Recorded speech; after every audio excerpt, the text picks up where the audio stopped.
অভ্যন্তরীণ সন্ত্রাসীদের মোকাবেলায় এবার ওরেগনের পোর্টল্যান্ডে সেনা মোতায়েন করতে ওয়ার সেক্রেটারি পিট হেগসেথকে নির্দেশ দিয়েছেন প্রেসিডেন্ট ডোনাল্ড ট্রাম্প।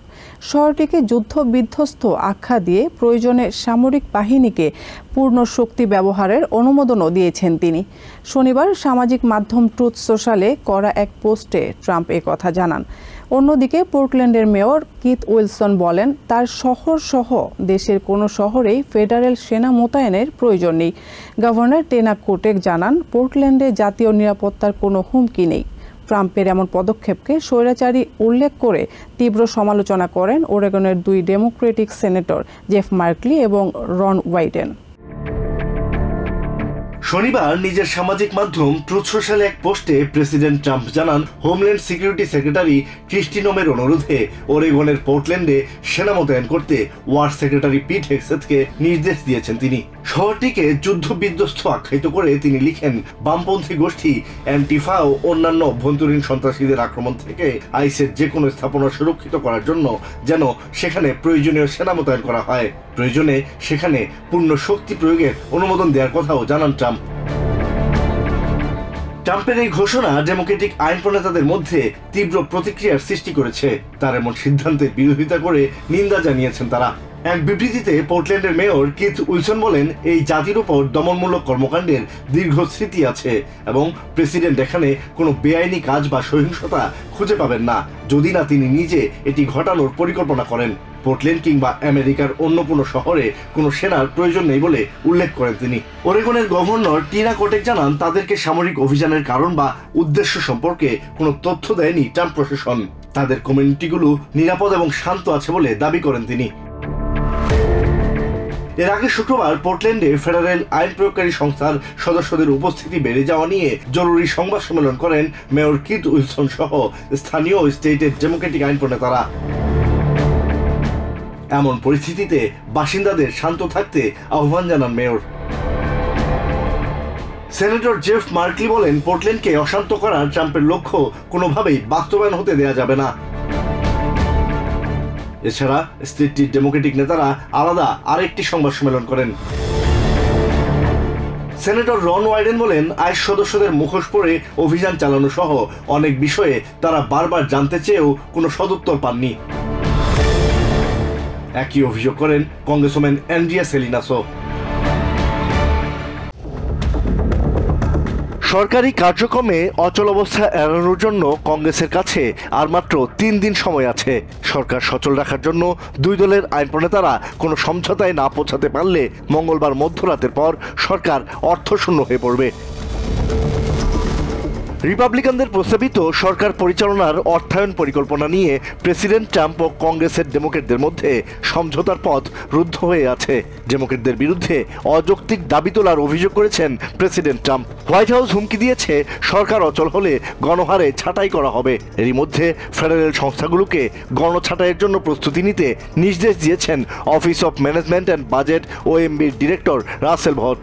আর এর জন্য ডেমোক্রেটরাই দায়ী থাকবেন বলে মন্তব্য করেছেন হাউস রিপাবলিকান কনফারেন্সের চেয়ার লিসা ম্যাকক্লেইন। তিনি বলেন, গত মার্চ মাসে সরকার সচল রাখার একই বিলের পক্ষে সেনেট মাইনরিটি লিডার চাক শুমার সহ সব ডেমোক্রেট ভোট দিয়েছেন।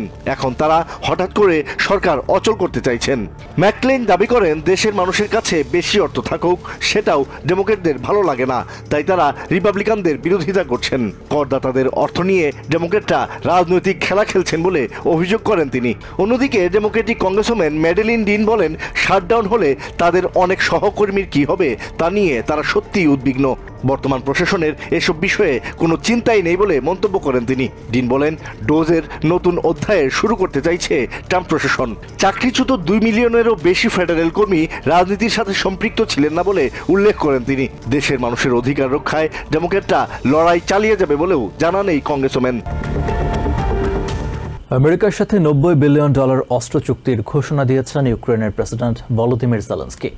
এই চুক্তিতে দীর্ঘ পাল্লার ক্ষেপণাস্ত্র এবং ড্রোন রয়েছে বলে ফক্স নিউজ জানিয়েছে। শনিবার রাজধানী কিয়েভে এক সংবাদ সম্মেলনে জেলেনস্কি জানান, এরই মধ্যে ইসরায়েলের প্যাট্রিয়ট ক্ষেপণাস্ত্র প্রযুক্তি মোতায়েন করেছে তার দেশ। তিনি আরও বলেন, রুশ প্রেসিডেন্ট ভ্লাদিমির পুতিন ইউরোপের সক্ষমতা পরীক্ষা করেছেন, আর তাতে বুঝতে পেরেছেন মস্কো ড্রোন থেকে বাঁচার ক্ষমতা নেই মহাদেশটির। এদিকে জাতিসংঘ অধিবেশনের ফাঁকে এক সংবাদ সম্মেলনে রুশ পররাষ্ট্রমন্ত্রী সের্গেই ল্যাভরভ দাবি করেছেন ইইউ কিংবা নেটোকে মিসাইল কিংবা ড্রোন দিয়ে লক্ষ্যবস্তু বানায়নি ক্রেমলিন।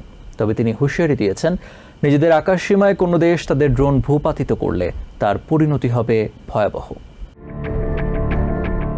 জাতিসংঘে যখন ৮০তম সাধারণ অধিবেশন চলছে, তখন ইউক্রেনের আকাশে ড্রোন উঠছে রাশিয়ার। শুক্রবার রাতেও শতাধিক ড্রোন জাপারাজিয়া সহ ইউক্রেনের বেশ কয়েকটি স্থানে হামলে পড়েছে। তাতে বেশ কিছু বেসামরিক স্থাপনার ক্ষয়ক্ষতিও হয়েছে। যদিও ৯০টির মতো ড্রোন ধ্বংসের দাবি করেছে কিয়েভ। এই অবস্থায় রুশ হামলা থেকে প্রতিরক্ষায় আমেরিকার সাথে $৯০ বিলিয়ন অস্ত্র চুক্তির ঘোষণা দিয়েছেন ইউক্রেনের প্রেসিডেন্ট ভ্লাদিমির জেলেনস্কি, যাতে দীর্ঘ পাল্লার ক্ষেপণাস্ত্র ছাড়াও ড্রোন রয়েছে বলে জানিয়েছে ফক্স নিউজ। Є дуже хороша зустріч з президентом Сполучених Штатів Америки. Ми শনিবার রাজধানী কিয়েভে সংবাদ সম্মেলনে জেলেনস্কি জানালেন, এরই মধ্যে ইসরায়েলের প্যাট্রিয়ট ক্ষেপণাস্ত্র প্রযুক্তি কাজে লাগাচ্ছে তার দেশ। আগামীতে এতে আরও 2টি ক্ষেপণাস্ত্র ব্যবস্থা যুক্ত করার প্রচেষ্টা চলছে। তিনি আরও বলেন, রুশ প্রেসিডেন্ট ভ্লাদিমির পুতিন ইউরোপের সক্ষমতা পরীক্ষা করে দেখেছেন, আর তাতে তিনি বুঝতে পেরেছেন মস্কোর ড্রোন থেকে বাঁচার ক্ষমতা নেই মহাদেশটির। у нас є зв'язки по лінії наших військових, по лінії наших ইউক্রেনের সার্বভৌমত্ব রক্ষায় প্রেসিডেন্ট ডোনাল্ড ট্রাম্পের আন্তরিক সদিচ্ছার কথা তুলে ধরে ভ্লাদিমির বলেন, সেপ্টেম্বরের শেষ কিংবা অক্টোবরের শুরু নাগাদ তার দেশের একটি প্রতিনিধি দল অস্ত্র চুক্তির বিষয়ে কথা বলতে ওয়াশিংটন সফর করবে। Путін не буде чекати закінчення війни в Україні, він відкриє якийсь інший напрямок, ніхто не знає якийсь. এদিকে শনিবার জাতিসংঘ অধিবেশনের ফাঁকে এক সংবাদ সম্মেলনে রুশ পররাষ্ট্রমন্ত্রী সের্গেই ল্যাভরভ দাবি করেছেন, ইইউ কিংবা নেটো মিসাইল কিংবা ড্রোন দিয়ে লক্ষ্যবস্তু বানায়নি ক্রেমলিন। এ সময় এক সাংবাদিক প্রশ্ন করে বসেন, ট্রাম্প ইতিমধ্যে বলে দিয়েছেন নিজ নিজ আকাশসীমা লঙ্ঘন করলে রুশ ড্রোন কিংবা বিমান ভূপতিত করা উচিত ইউরোপের দেশগুলোর। তাছাড়া ক্রেমলিনকে কাগুজে বাঘ বলেও তিরস্কার করেছেন প্রেসিডেন্ট। এটাকে কি তিনি উস্কানি হিসেবে দেখছেন? জবাবে ল্যাভরভ বলেন, ট্রাম্পের প্রতিদিনের কথা সেভাবে মনোযোগ দিয়ে শোনার প্রয়োজন মনে করেন না তিনি, কারণ এক এক সময় এক এক কথা বলেন প্রেসিডেন্ট। তবে তিনি হুঁশিয়ারি দিয়েছেন, নিজেদের আকাশসীমায় কোনো দেশ তাদের ড্রোন ভূপতিত করলে তার পরিণতি ভয়াবহ হবে। সেই সাথে যে কোনো বিষয়ে মতবিরোধ দূর করতে আলোচনায় প্রস্তুত আছে রাশিয়া বলেও জানালেন সের্গেই ল্যাভরভ। নিউ ইয়র্কে বাংলাদেশি কমিউনিটি নিয়ে আয়োজিত এনআরবি কানেক্ট ডে অনুষ্ঠানে প্রধান উপদেষ্টা অধ্যাপক ডক্টর মোহাম্মদ ইউনুস আহ্বান জানিয়েছেন জাতি পুনর্গঠনের কাজে প্রবাসীদের সরাসরি অংশগ্রহণের। তিনি বলেন, গ্যালারি থেকে মন্তব্য নয়, মাঠে নেমে একসাথে খেলতে হবে। শনিবার ম্যানহাটনের নিউ ইয়র্ক ম্যারিয়ট মার্কুইজে অনুষ্ঠিত অনুষ্ঠানে অংশ নেন বিভিন্ন রাজনৈতিক দলের শীর্ষ নেতারা। প্রধান উপদেষ্টা তার বক্তব্যে বলেন, আপনাদের সম্পৃক্ত করার পরিকল্পনা আগেই ছিল। আজ এখানে আপনাদের দেখে আমরা আরও আত্মবিশ্বাস নিয়ে দেশে ফিরতে পারব। আমেরিকায় বসবাসরত বাংলাদেশি কমিউনিটির বিপুল সংখ্যক মানুষের অভিবাদনের মধ্য দিয়ে অনুষ্ঠান স্থলে প্রবেশ করেন অধ্যাপক ডক্টর মোহাম্মদ ইউনুস। জুলাই বিপ্লবের পর প্রথমবার জাতিসংঘে আসলেও স্থানীয়দের সাথে কোনো সাক্ষাৎ করেননি তিনি। এবার তাই বড় পরিসরেই কয়েকশো নির্বাচিত ব্যক্তিদের সাথে কথা বললেন তিনি। প্রধান উপদেষ্টা তার বক্তব্যে বলেন, প্রবাসীদের নিয়ে বর্তমান বাংলাদেশ সরকার বিভিন্ন উদ্যোগ নিয়েছে। এগুলো বাস্তবায়ন করতে হলে সরকারের পাশাপাশি প্রবাসীদেরও এগিয়ে আসতে হবে। সবাই মিলে একটা চেষ্টা করে দেখতে এটা করে ফেলতে হবে। যেমন আজকের মিটিংটা এটি সুন্দর ব্যাপারটা মিটিংটা করতে পারছি, এটাও কিন্তু অসম্ভবকে সম্ভব করার জন্য বাংলাদেশ সরকারকে প্রবাসীরা যেভাবে সহায়তা করছে তা সরকারের আত্মবিশ্বাস বাড়াতে সহায়তা করছে বলেও জানান প্রধান উপদেষ্টা। দেশের অর্থনৈতিক যে সীমাবদ্ধতা, সেই সীমাবদ্ধতা থেকে আমরা বেরিয়ে যেতে পারবো। আমাদের মনটাও করা হবে, ইন্টারাকশন হবে আশেপাশের দেশের সঙ্গে, এবং আমাদের অর্থনৈতিক থেকে বিরাট গতি সঞ্চার হবে। অনুষ্ঠানের শুরুতে বাংলাদেশ বিনিয়োগ উন্নয়ন কর্তৃপক্ষ ভিডার নির্বাহী চেয়ারম্যান চৌধুরী আশিক মাহমুদ বিন হারুন তুলে ধরেন জুলাই অভ্যুত্থানের পর গত 15 মাসে বাংলাদেশে অর্থনৈতিক অগ্রযাত্রার চিত্র। তিনি জানান, প্রবাসীদের অবদানে রেমিটেন্স বেড়েছে 21% বেশি। পাশাপাশি প্রবাসীদের জন্য শিগগিরই বিনিয়োগ বান্ধব সুযোগ সুবিধা আরও সহজ করা হবে। তারা যে রেমিটেন্স পাঠিয়েছেন 5ই আগস্টের আগে বন্ধ করে রেখেছিলেন, তারপরে পাঠিয়েছেন এবং সেখানে আমাদেরকে একটা স্ট্রং বেস দিয়েছে। Bridging borders, current affairs and diaspora engagement শীর্ষক প্যানেল আলোচনায় অংশ নেন বাংলাদেশি রাজনীতির 3 গুরুত্বপূর্ণ নেতা, বিএনপির মহাসচিব মির্জা ফখরুল ইসলাম আলমগীর, জামায়াতের নায়েবে আমির ডাক্তার সৈয়দ আব্দুল্লাহ মোহাম্মদ তাহের এবং এনসিপির সদস্য সচিব আক্তার হোসেন। নতুন বাংলাদেশ গড়ার মিশনে বাংলাদেশের প্রবাসী যারা আছে আমরা ভূমিকা পালন করতে বলে আমরা আশাবাদী। বিদেশে আসতে দেখা যায় আমাদের লোকেরাই অনেক গুরুত্বপূর্ণ কাজ করছেন। আলহামদুলিল্লাহ, we have that potential, we have that skill. যে স্বপ্ন দেখতে হবে, প্রফেসর ইউনূস যে স্বপ্ন দেখেছেন, যে দেখছেন, এই স্বপ্নগুলোকে আমাদের সামনে এগিয়ে নিয়ে যেতে হবে। পরবর্তী পর্বে shaping tomorrow the future of Bangladesh শীর্ষক আলোচনায় অংশ নেন বিএনপির ভারপ্রাপ্ত চেয়ারপারসনের উপদেষ্টা হুমায়ুন কবির, জামায়াতের আমেরিকার মুখপাত্র অধ্যাপক ডক্টর নকিবুর রহমান এবং এনসিপি নেত্রী ডাক্তার তাসনিম জারা।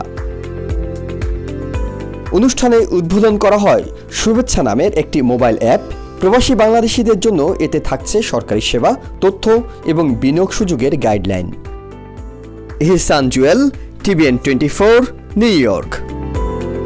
জাতিসংঘের অধিবেশন চলাকালে এই একটি অনুষ্ঠানের মাধ্যমেই আমেরিকায় বসবাসরত বাংলাদেশিদের সঙ্গে মতবিনিময় করার সুযোগ পেয়েছেন প্রধান উপদেষ্টা প্রফেসর ডক্টর মোহাম্মদ ইউনূস। আলোচনায় প্রবাসীদের ভোটাধিকার, রেমিটেন্স প্রেরণ সহ বিভিন্ন কাজে কিভাবে আরও বেশি প্রবাসীদের সম্পৃক্ত করা যায় সেই বিষয়টি অনেক বেশি গুরুত্ব পেয়েছে। বাংলাদেশের সংকটময় সময়ে প্রধান উপদেষ্টা ডক্টর মোহাম্মদ ইউনূসের পাশে থাকার প্রতিশ্রুতি দিয়েছেন বিশ্ব নেতারা। প্রধান উপদেষ্টার সাথে কাজ করার আগ্রহ প্রকাশ করে তারা বাংলাদেশকে পুনর্গঠন এবং অর্থনৈতিক পুনরুদ্ধারে সহায়তার আশ্বাস দেন। এ সময় বাংলাদেশের আগামী জাতীয় নির্বাচনকে সমর্থন করতে বিশ্ব নেতাদের প্রতি আহ্বান জানান প্রফেসর ইউনূস।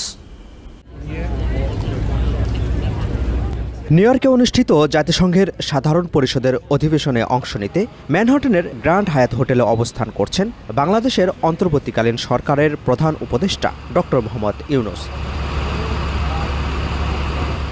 এ হোটেলে লাটভিয়ার সাবেক প্রেসিডেন্টের নেতৃত্বে ডক্টর ইউনূসের সাথে সাক্ষাৎ করতে আসেন স্লোভেনিয়া, সার্বিয়া, গ্রিস, বুলগেরিয়া সহ প্রায় 12 দেশের সাবেক প্রেসিডেন্ট, প্রধানমন্ত্রী ও আন্তর্জাতিক সংস্থার প্রতিনিধিরা। ডক্টর ইউনূসের প্রতি সমর্থন জানিয়ে বিশ্ব নেতারা বাংলাদেশের মানবাধিকার বিষয়ক অগ্রগতির প্রশংসা করেন।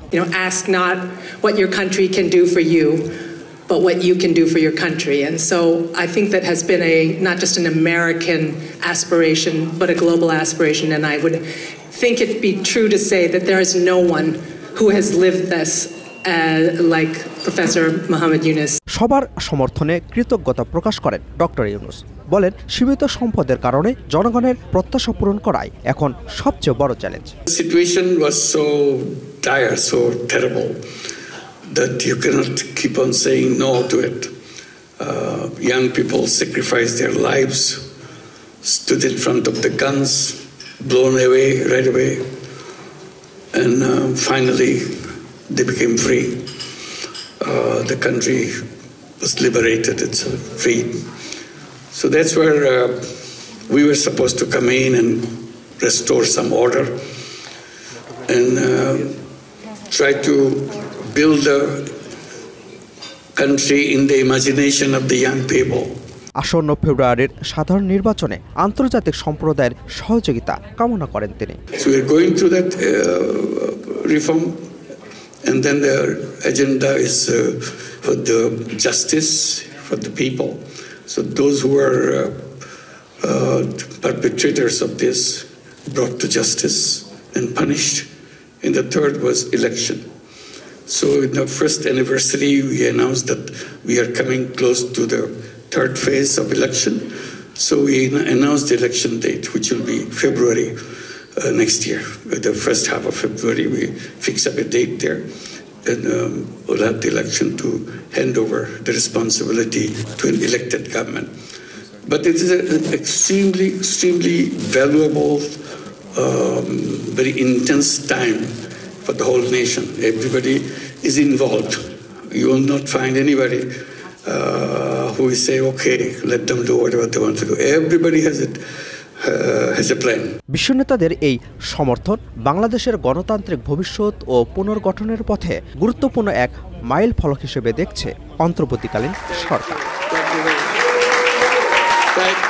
গাজায় যুদ্ধ বন্ধ ও টেকসই শান্তি প্রতিষ্ঠায় দ্বিরাষ্ট্রনীতি বাস্তবায়নে আন্তর্জাতিক সম্প্রদায়কে যথাযথ দায়িত্ব পালনের আহ্বান জানিয়েছে সৌদি আরব। শনিবার জাতিসংঘের সাধারণ পরিষদের অধিবেশনে দেয়া ভাষণে সৌদির পররাষ্ট্রমন্ত্রী ফয়সাল বিন ফারহান আল সৌদ এই আহ্বান জানান। একই দিন জাতিসংঘে দেয়া ভাষণে রুশ পররাষ্ট্রমন্ত্রী সার্গেই ল্যাভরভ বলেছেন, ইরানের বিরুদ্ধে জাতিসংঘের নিরাপত্তা পরিষদের নিষেধাজ্ঞা বহাল রাখার সিদ্ধান্ত অগ্রহণযোগ্য ও অবৈধ। নিরাপত্তা পরিষদে গঠনমূলক সমাধানের প্রচেষ্টা নস্যাৎ করা পশ্চিমাদের নীতি বলেও অভিযোগ করেন তিনি। একই অধিবেশনে দেয়া ভাষণে সন্ত্রাসবাদকে আন্তর্জাতিক পর্যায়ের হুমকি আখ্যায়িত করেন ভারতের পররাষ্ট্রমন্ত্রী এস জয়শঙ্কর। জাতিসংঘের নিরাপত্তা পরিষদে ইরানের উপর নিষেধাজ্ঞা পুনর্বহালের সিদ্ধান্ত পিছিয়ে দিতে রাশিয়া ও চায়নার আনা প্রস্তাব খারিজ হয়ে যায়। শনিবার জাতিসংঘের সাধারণ পরিষদের অধিবেশনে দেওয়া ভাষণে এর তীব্র প্রতিক্রিয়া ব্যক্ত করেন রাশিয়ার পররাষ্ট্রমন্ত্রী সার্গেই ল্যাভরভ। নিরাপত্তা পরিষদে চায়না ও রাশিয়ার যৌথ প্রস্তাব আটকে দেয়া ও নিষেধাজ্ঞা পুনর্বহাল রাখার পশ্চিমা চেষ্টাকে অবৈধ ও অগ্রহণযোগ্য বলে মন্তব্য করেন রুশ পররাষ্ট্রমন্ত্রী। ল্যাভরভ বলেন, এই সিদ্ধান্ত প্রমাণ করে জাতিসংঘের সিকিউরিটি কাউন্সিলে গঠনমূলক সমাধানের প্রচেষ্টা ভেস্তে দেয়া পশ্চিমাদের একটি নীতি। গাজায় ইসরায়েলি বাহিনীর নিরবচ্ছিন্ন হামলার প্রসঙ্গে ল্যাভরভ বলেন, 2023 সালের 7 অক্টোবর শান্তিপ্রিয় ইসরায়েলিদের উপর হামাসের আক্রমণের নিন্দা জানিয়েছিল রাশিয়া, কিন্তু তার জবাবে প্যালেস্টিনিয়ান বেসামরিক নাগরিকদের নৃশংস হত্যাকাণ্ডকেও বৈধতা দেওয়া যায় না। এ সময় যুদ্ধ বন্ধে জাতিসংঘকে দ্রুত ও কার্যকর পদক্ষেপ নেওয়ার আহ্বান জানান ল্যাভরভ। গাজায় যুদ্ধবন্ধ টেকসই শান্তি প্রতিষ্ঠায় দ্বিরাষ্ট্রনীতি বাস্তবায়নে আন্তর্জাতিক সম্প্রদায়কে যথাযথ দায়িত্ব পালনে আহ্বান জানিয়েছেন সৌদি আরবের পররাষ্ট্রমন্ত্রী ফয়সাল বিন ফারহান। ইসরায়েল অবরুদ্ধ গাজায় খাদ্য সংকট তৈরি করে দুর্ভিক্ষ সৃষ্টি করছে, যা আন্তর্জাতিক আইনের লঙ্ঘন বলেও অভিযোগ করেন সৌদির পররাষ্ট্রমন্ত্রী। একই দিনে জাতিসংঘে দেওয়া ভাষণে সন্ত্রাসবাদকে আন্তর্জাতিক পর্যায়ের হুমকি বলে উল্লেখ করেন ভারতের পররাষ্ট্রমন্ত্রী এস জয়শঙ্কর। কাশ্মীরের পেহেলগামে সন্ত্রাসীদের হামলার প্রসঙ্গ উল্লেখ করে জয়শঙ্কর বলেন, যারা সন্ত্রাসবাদের পৃষ্ঠপোষকতাকারী দেশগুলোকে প্রশ্রয় দেয় তাদের উপরই সন্ত্রাসীরা আবারও আঘাত হানতে পারে। শীর্ষস্থানীয় জঙ্গিদের উপর নিষেধাজ্ঞা আরোপ ও সন্ত্রাসবাদ মোকাবেলায় আন্তর্জাতিক সহযোগিতা জরুরি বলেও মন্তব্য করেন ভারতের পররাষ্ট্রমন্ত্রী। নিউ ইয়র্ক থেকে সম্প্রচারিত TVN 24 টেলিভিশন বিশ্বজুড়ে বাঙালির কণ্ঠস্বর।